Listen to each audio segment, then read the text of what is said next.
At 73, Dorothy used to wake up each morning feeling like she was carrying invisible weights on her shoulders. The woman who once organized neighborhood potlucks and volunteered at 3 different charities now struggled to get out of bed. Her daughter would call, and Dorothy would pretend everything was fine. But inside, she felt like she was disappearing a little more each day. Then something unexpected happened. A simple change, one that cost her nothing and took less than 20 minutes a day, slowly began to lift that heavy fog. 6 months later, Dorothy was not only back to her old self, but she felt more alive than she had in years. Her transformation reminds us that even when depression feels overwhelming after 60, there is always hope for brighter days ahead. Welcome to Senior Health Facts, your trusted companion for navigating health and wellness after 60. If living your best life every single day matters to you, please hit that subscribe button and join our community of empowered seniors. Depression is not just having a bad day or feeling sad about life changes.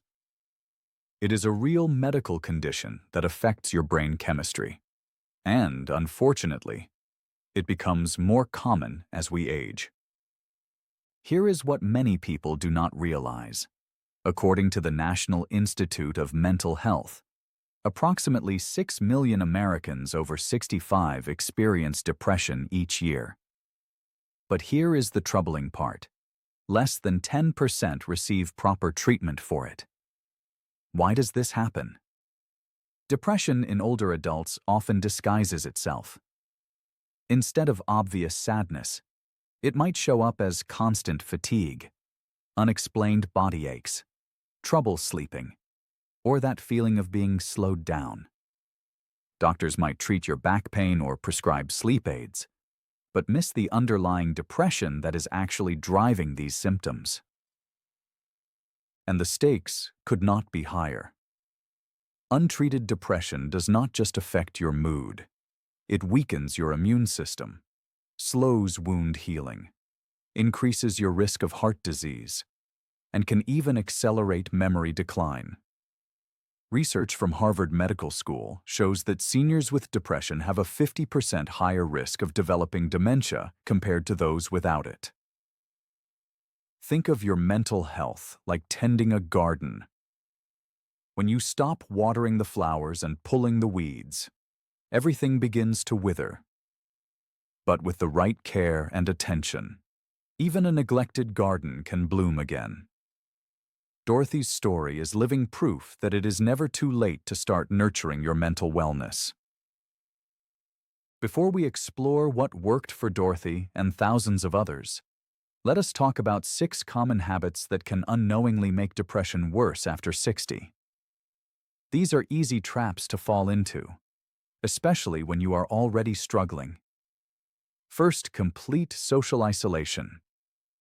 When depression hits, your first instinct might be to cancel plans, avoid phone calls, and stay home alone. While some quiet time is healthy, cutting yourself off entirely from friends and family creates a dangerous cycle. Loneliness literally changes your brain chemistry, increasing stress hormones like cortisol and reducing mood-boosting chemicals like serotonin. Second, neglecting your physical health. Skipping doctor appointments, ignoring medication schedules, or avoiding basic self-care might seem harmless. But small health issues can snowball into bigger problems that drain your energy and worsen your mood. A simple vitamin deficiency or untreated sleep disorder could be adding fuel to your depression. Third, spending excessive time in bed or on the couch. We call this behavioral shutdown. While rest is important, spending 12 to 14 hours a day lying down actually disrupts your natural sleep-wake cycle and reduces the production of mood-stabilizing brain chemicals. Your body needs movement to create the endorphins that naturally fight depression. Fourth, irregular sleep patterns. going to bed at different times each night, napping for hours during the day, or staying awake scrolling through your phone disrupts your circadian rhythm. Poor sleep does not just make you tired. It directly affects the brain regions that regulate emotion and stress response. Fifth, using alcohol as emotional medicine. A glass of wine to take the edge off might provide temporary relief. But alcohol is actually a depressant that interferes with your brain's natural ability to produce feel-good chemicals. Regular drinking, even in small amounts, can make depression symptoms significantly worse over time. Sixth, dwelling on negative thoughts without balance. It is natural to reflect on losses, health changes, or regrets as you age. But when your mind gets stuck in loops of what if and if only, you are training your brain to focus exclusively on problems rather than possibilities. Have you recognized yourself in any of these patterns? If so, you are definitely not alone. Drop a comment below and let me know which one hits closest to home. Sometimes just admitting these habits is the first step toward changing them. Dorothy's transformation began with a knock on her door that changed everything. Her neighbor Patricia invited her to join a weekly Silver Gardeners group at the local community center. Dorothy had never been much of a gardener. She could barely keep houseplants alive. But something about the idea of growing something beautiful spoke to her heart. On that first Tuesday morning, Dorothy did not plant much of anything. She mostly sat on a bench in the sunshine, letting her hands touch the soil while listening to gentle conversations around her. But something magical was happening that she did not even realize.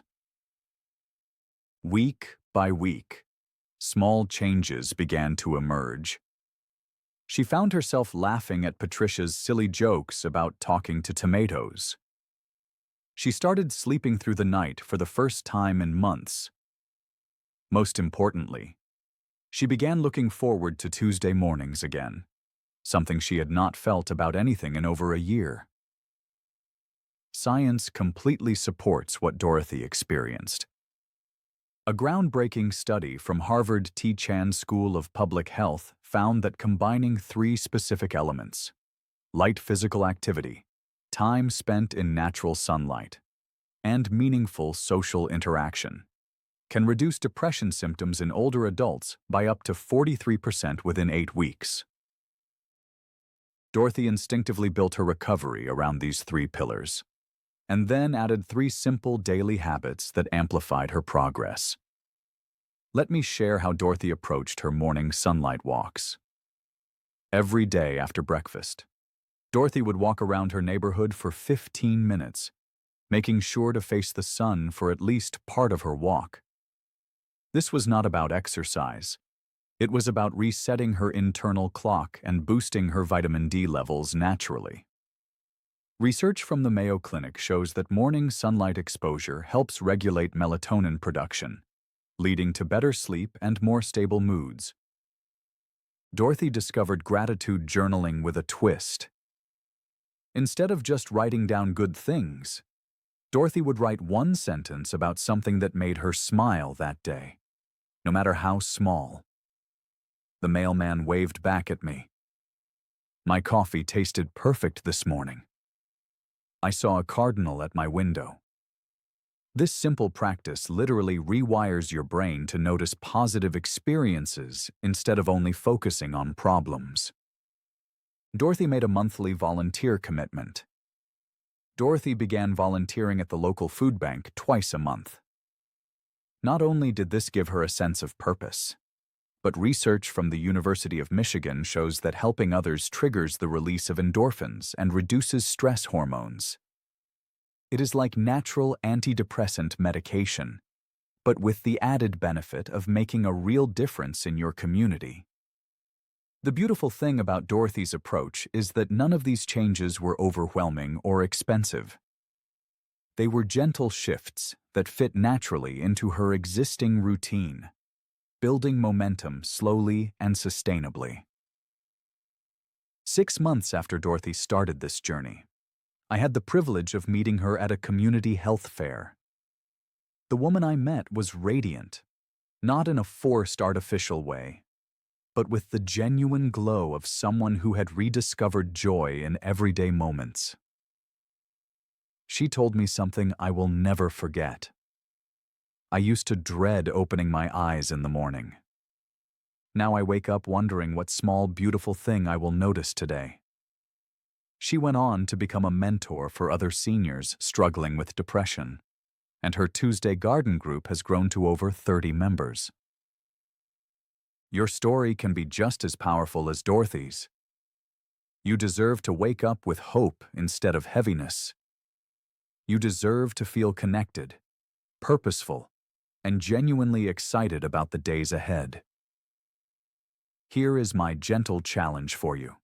Starting tonight, choose just one habit from Dorothy's transformation. Maybe a morning walk in the sunshine. Maybe writing down one daily gratitude. Or maybe reaching out to volunteer somewhere in your community. Commit to trying it for exactly 7 days. Not forever, just 7 days.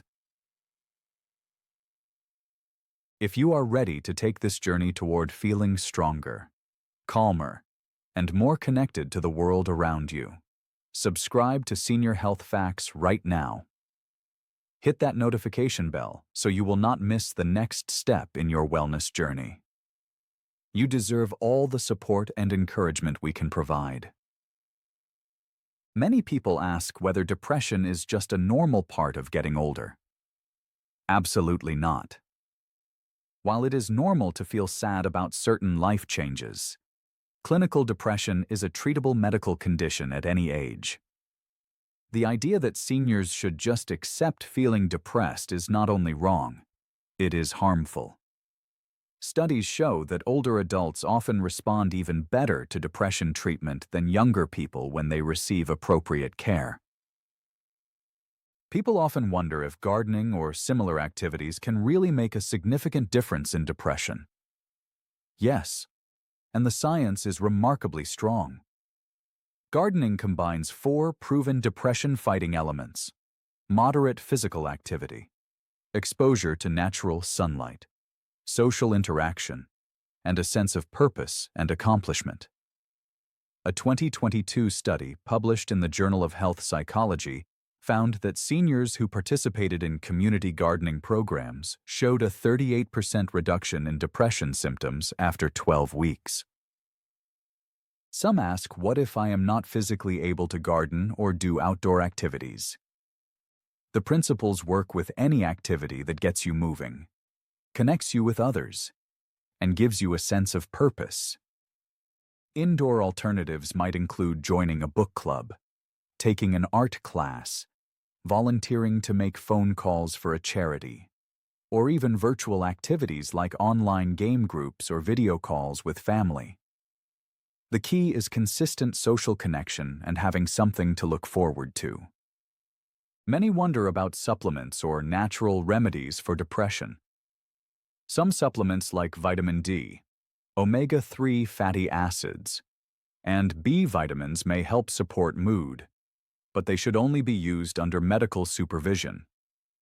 More importantly, supplements work best when combined with lifestyle changes like the ones Dorothy used. Always discuss any supplements with your doctor, especially if you are taking other medications, as they can interact in unexpected ways. People frequently ask how long it typically takes to see improvement. This varies greatly from person to person, but many people notice small positive changes within 2 to 3 weeks of consistently practicing new habits. Dorothy noticed better sleep after her first week, improved mood after 3 weeks, and felt significantly better after about 6 weeks. The key word here is consistently. Small daily actions compound into major improvements over time. Let me share specific strategies that work instead of harmful habits. rather than complete social isolation, which increases loneliness and reduces mood-boosting brain chemicals. Dorothy joined one group activity and scheduled weekly friend contact. This built her support network and increased natural happiness chemicals. Instead of ignoring physical health needs, which allows small problems to compound into mood-draining bigger issues, Dorothy scheduled regular checkups and took medications as prescribed. This improved her energy and overall sense of well-being. Rather than excessive bed rest and inactivity, which disrupts sleep cycles and reduces natural antidepressant chemicals, Dorothy took daily 15-minute sunlight walks. This regulated her sleep and boosted vitamin D and endorphins. Instead of irregular sleep schedules which affect emotion-regulating brain regions, Dorothy maintained consistent bedtime and wake-up times even on weekends. This created more stable mood and better mental clarity. Rather than using alcohol as emotional relief, which interferes with natural mood chemistry, Dorothy chose herbal tea warm baths or gentle music for relaxation. This improved sleep quality and created more authentic emotional healing. Instead of constant negative rumination, which trains the brain to focus only on problems, Dorothy practiced daily gratitude journaling with specific details. This rewired her brain to notice positive experiences. Here is a daily routine suggestion that worked beautifully for Dorothy. In the morning, take a 15-minute walk outside facing the sun when possible and greet at least one neighbor or passerby. At lunch, eat a balanced meal with protein and colorful vegetables while sitting near a window or outside if weather permits. In the evening, write down one specific thing that made you smile today, even if it was very small. As a bonus, make one meaningful connection twice a week. Call a friend, volunteer for an hour, or join a community activity. Save this guidance and share it with someone you care about. Sometimes the greatest gift we can give another person is practical hope. Now, before we wrap up, I want to share something important with you. Everything we have discussed today is for educational purposes to help you make informed choices about your mental health and well-being. The story of Dorothy represents a composite of experiences shared by many seniors who have found their way through depression. But everyone's journey is unique. I always encourage you to work closely with your doctor or mental health professional before making any significant changes to address depression, especially if you are currently taking medication or have other health conditions. They know your personal health history best and can guide you on what approaches are safest and most effective for your specific situation.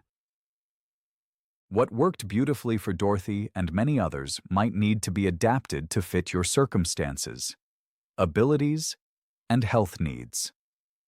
Your healthcare team, including your doctor, counselor, or therapist, are your best partners in this journey toward better mental health. Depression is a real medical condition that deserves proper professional care, and there is no shame in seeking help. Take gentle care of yourself, and remember that brighter days are possible. I will see you in the next video.